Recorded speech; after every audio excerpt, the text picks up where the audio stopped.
Rahmat. Tuzalibsiz, shifosi bo'pti. Avvalambor Alloh Murod shifo klinikasi sababchi bo'ladi xolos. Xursand bo'lib keldik. Bu xursandchiligingizni xalqimizga taqdimot qilmoqchimizda. Haqiqatmi shu narsa? Albatta. Onaxon nima kasallik bilan kelgandilar? Onam yanvar oyida hiqildoq saratoni tashxisi bilan kelganlar. Bu yerga o'zim olib kelganman. Bu yerda mana Yulduz opam bilan hamkorlikda mana bu yigitlar bilan dori giyohlarni 15 kun shu yerda yotib ichdilar. 15 kun uyda qolganini olib borib yana 1 oy davom etdilar. Bu orada ro'za kelib qoldi.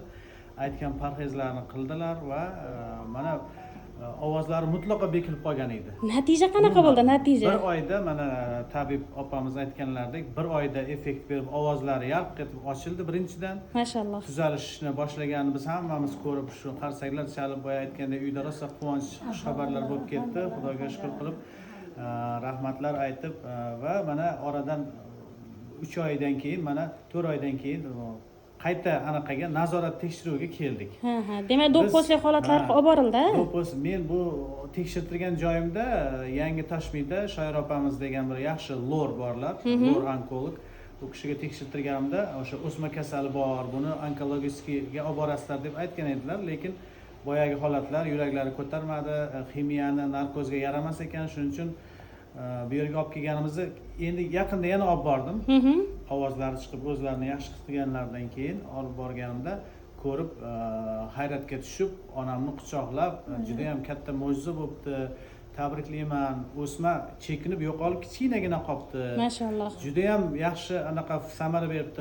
Qayerga bordingiz deb adreslarni so'rab, yana boring deb biz doktorlarmiz, lekin tabobatni ham tan olamiz vaqt kelsa. Mana deb shogirdlariga xuddi sizga o'xshab videoga oldirib qo'ydilar ular. Demak, onkologiya ham tan oldi bu narsani, tabobatni ham. O'sha lor ular endi lor edi. Onkologiya naryoqda.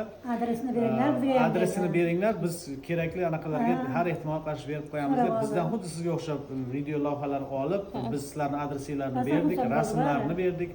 Mana do'pposli qilib rasmlarga olib bu o'z tasdig'ini topdi. Xudoga shukr, Allohdan hammasi sizlar sababchi. Shu onamga shifo sababchi bo'ldi mana shu. Avvalambor Alloh Murod shifo klinikasi bitta sababchi xolos. Imkon qadar sababini harakat qilamiz davolab berishga. Xalqimizga bu videolarimiz juda ham manfaatli bo'lsin.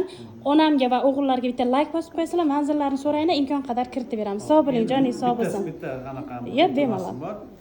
Mana shu tabobatga ishonmay yurganlar yoki shu darddan ezilib operatsiya qildirmoqchi bo'lib qarigan bu onamga o'xshagan keksaygan chog'ida qiynab shunaqa tashvishda turgan yurtdoshlarimiz bo'lsa, eng birinchi oldin mana shu variantga kelib bir ko'rishsin. Albatta Xudo xolasa shifo topishadi. Biz juda ham tupikka kirib qolgan edik. Tushkunlikka tushib ketgan edik. Bu onamni deyarli ichimizda hammamiz yo'qotib bo'lgan edik. Umidimizni uzibdi endi shu doktorlarning aytishi bo'yicha. Lekin mana Alloh mo'jiza sizlarni sababchi qildi. Allohga beadad shukr. Shu variantni albatta kelib ko'rishsin.